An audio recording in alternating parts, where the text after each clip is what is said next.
10 bagay na dapat mo tandaan kapag mag-aaway sa'yo ng jowa or ng asawa mo. Number 1, ang pagkausap mo sa ibang babae ay hindi makakatulong.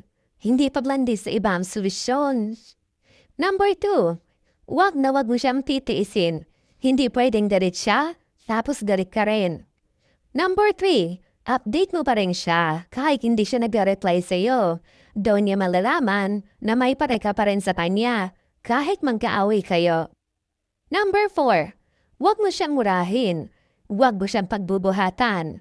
Wag mo siyang susumbatal. Mas masarap sa pakiramdam na magkapabati kayo na hindi mo siya sinasaktan. At number 5, hindi kayo naghiwalay. Galit lang kayo, kaya hindi required na gumawa ka ng mga bagay na hindi niya gusto.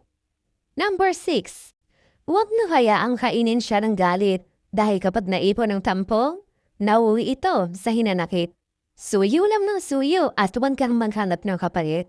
Number 7, ipalita mong sincere ka o gusto mo talaga mag-aayos kayong dalawa. Hindi yung isang sorry lang, gusto mo o pay na kaagad kayo. Number 8, kung ayaw niyo magpatalo sa bawat pagtatalo, hayaan mo na. May medal ka bang matatanggap kapag manalo pa sa bawat pagtatalang yung dalawa? Di ba wala naman? Number 9, hindi pag-inom at pagsama sa tropa ang mabisang pagresolba sa away ninyong dalawa. Huwag mong sanayin na sa tropa tumatakbo para tatasan ang pag-aaway nyo. At pinakahuli, kung suko ka na at pagod ka na, mag-isip ka muna.